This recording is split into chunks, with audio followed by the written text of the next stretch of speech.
Arteettaa come to Arsenal? I've been preparing for a few years for this challenge to come.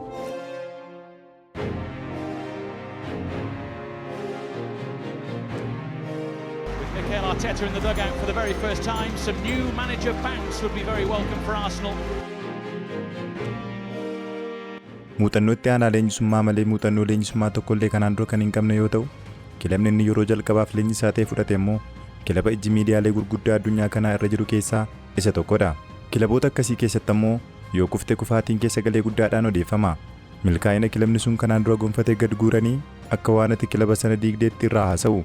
Gaafa milkooftu ammoo ammarra deddeebitee ittiin agarsiifnetti milkaa'ina keetti bishaan naquudhaaf sababootatu barbaadama. Leenjistoonni haaraan reefu hojii eegalan yeroo baay'ee kilaba akkasii qabachuudhaaf ofitti amanamummaan qabanii hooggantoonni kilaba sanaallee amananii hojichatti hin kennani. Inni garuu ofitti amanamummaa guddaadhaan garee ijaarsa guddaa barbaadu erga hooggantoonni kilaba kanaanatti amananii jechuun amanee fudhate. Erga fudhatees jalqabarra rakkinnoonnii fi qormaanni baay'een isa mudataniiru. Inni garuu nama qormaataaf akka salphaatti harka kennu hin turre. Deeggartoonnii fi dinqisiifattoonni isaa waan inni harkaan qabe hundumtuu irraa bareedaa, waan inni yaale hundumtuu in milkaa'aa fi innumaayyuu inni leenjistoota ciccimoo jabana kanaa keessaa isa tokkodha jedhanii isa amanu. Warreen isa mormanii fi isa tuffatan ammoo innumaayyuu faallaa kanaatii inni baay'ee sodaataadha. Keessumattuu kilabootaa fi leenjistoota tapha gaarii taphatan faana gaafa taphatu utuu gara dirree hin seeniin mo'amee dirree seena jechuun isa tuffatu. Inni garuu warreen isa deeggaraniifis ta'e warreen isa mormaniif callisee hojii isaa hojjechuun ija hojii isaatiin isaaniif deebise. The Spanish Wonder Coach Mikel Arteettaa. Harka fuunee akkam jirtu kabajamtootaa fi jaallatamtoota hordoftoota keenya. Yeroo kanarraa qabee Given Sport irraa kan isin biraan geenyu sagantaa keenya Dirree Mo'attootaati. Sagantaa keenya Dirree Mo'attoota har'aan milkaa'ina Mikel Arteettaan Arsenaal waliin gonfate kan ilaallu ta'a. Isinis YouTube keenya subscribe, Facebook fi TikTok keenya immoo follow gochaa. Viidiyoo keenyas hiriyoota keessaniif qoodaa, yaada qabdan ammoo komentii nuuf kaa'aa. Amma xumura sagantaa keenyaatti dhufaana turan affeerraa keenya. Mentally, we start to play the game now, okay?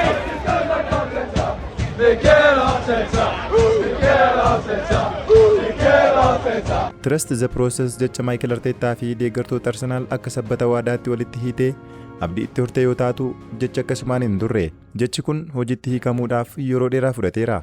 Qulqulleeffamee hamma daakamutti, daakamee hamma bukeeffamutti, bukeeffamee hamma tolfamutti, tolfamees hamma bilchaatee nyaataaf qophaa'utti yeroo dheeraa fi dadhabbii guddaa fudhateera.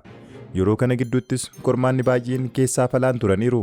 Abdii godhachuu, deebisanii abdii horatan murachuu, amantaa ofiirra kaa'uu, deebisanii amantaa ofiirraa fudhachuun deeggartoota Arsenaalii fi Mikel Arteettaa gidduu turaniiru. Karaan milkaa'inaa dheeraadhaa dafee biraan gahamu akkuma jedhamu, Arteettaanis deeggartoota isa amanan biratti amantaa argachuudhaaf warreen isa hin amannetti ammoo eenyummaa isaa agarsiisuudhaaf yeroo bal'aa fi dheeraa itti fudhateera. Trust the process jecha Arteettaatti warra amaniif garuu yeroo isaa eegee waadaa gale fiixaan baasuu danda'eera. Arsenaal champion, no time for the losers jecha deeggartootaa fi taphattoota Arsenaal irraa erga Arsenaal chaampiyoonaa Pirimeer Liigii Ingilaandii bara 2025-26 ta'een booda dhagahamanidha. Arsenaal waggoota 22 booda taphataa urjii isaanii duraanii fi leenjisaa isaanii yeroo ammaa Mikel Arteettaa jalatti geeba Pirimeer Liigii Ingilaand gara Emireetisitti deebisuu danda'aniiru. Abdii fi ayyaanni injifannoo Emireetis irraa fudhatamee ture deebi'ee mul'ate. North London forever, whatever the weather sagalee guddaadhaan kaaba London Emireetis keessaa dhagahame.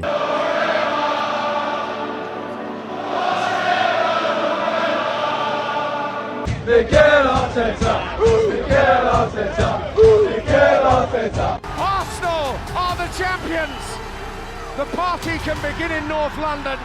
Waggoottan darban keessaa geeba Pirimeer Liigii Ingilaand injifachuudhaan dorgomaa kan hin arganne garee Pep Guardiolaadhaan durfamu Manchester City irra ture.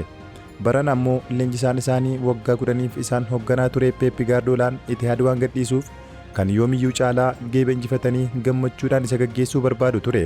Gama biraatiin ammoo Mikel Arteettaan barataa Pep Guardiolaa duraanii waan tureef iddoo inni jirutti isa waliin wal morkatee mo'atee isatti agarsiisuun isarra ture.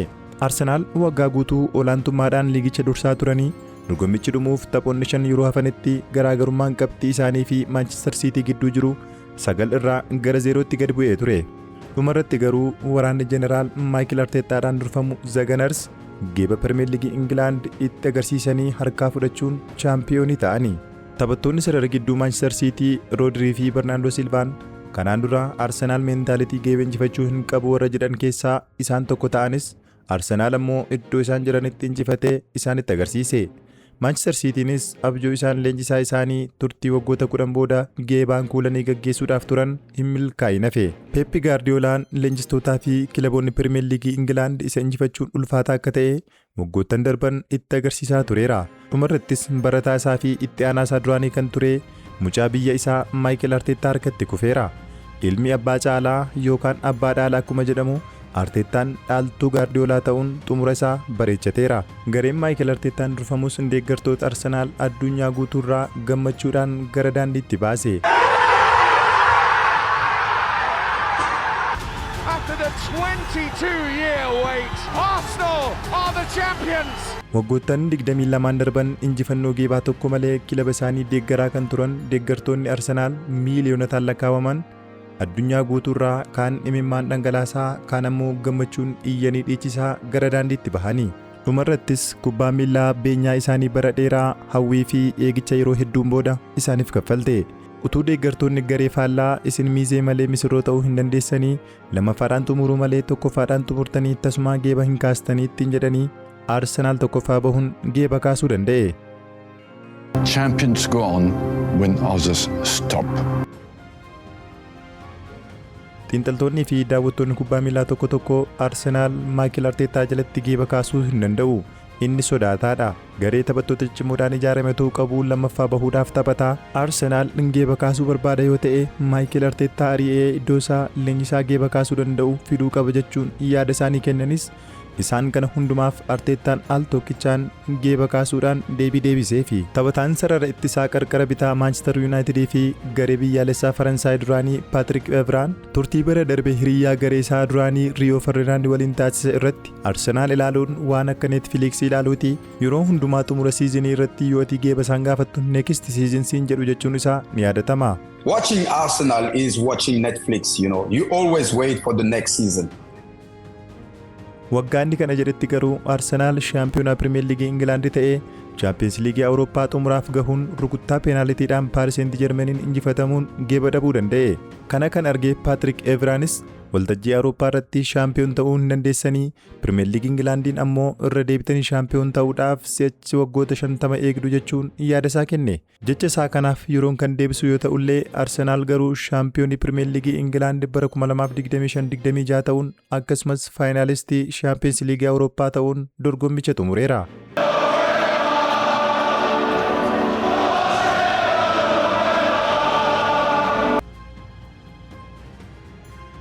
Akka cimina garee Michael Arteettaatti kan ilaalamu kubbaa dhaabbii yookaan set piece deeggartoota garee faallaa biratti ija tuffiidhaan deeggartoota Arsenaal biratti ammoo akka eebbaa yookaan bileesingitti ilaalama. Arsenaal wayita rukuttaa rogaa argatu akka waan gooliin sun galteetti selebireet godhu.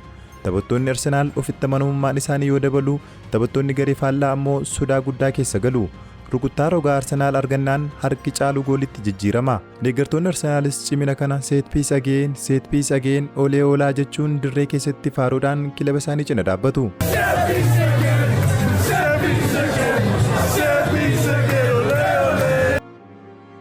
Arsenaal bara dorgommii dabarsine kana yeroo dheeraadhaaf qabxiidhaan dursaa ture. Booda yeroo Manchester Cityin duubaa dhufee isaan wal qixxaatutti deeggartoonni Manchester City fi daawwattoonni kubbaa miilaa hedduun Manchester Cityin akka waan shaampiyoon ta'utti ilaalaa turani. Yeroo kana argan deeggartoonni Manchester City carraa kana fayyadamuudhaan faaruu deeggartoonni Arsenaal set piece again jechuun garee isaanii cimsan yeedaloo isaa fayyadamuudhaan second place again olee oolaa jechuudhaan itti qoosanii. Garuu akka isaan yaadan wanti hundumtuu salphaa hin turre. Arsenaal inni bara kanaa Arsenaal isa isaan durbee kan ta'e ittiin argamne.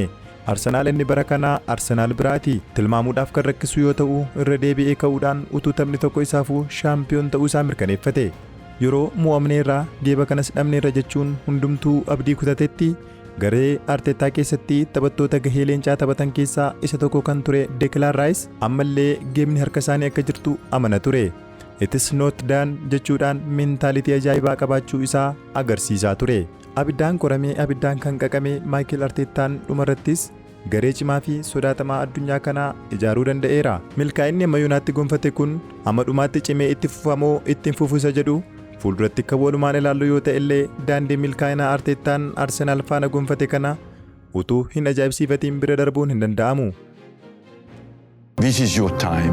Go on and enjoy every moment. Kabajamtootaa fi jaallattamtoota hordoftoota keenya qopheessee kan isiniif dhiyeessee anatichaa dabaloon ture hamma yoonaatti waan dhufaana taataniif guddaa galatooma.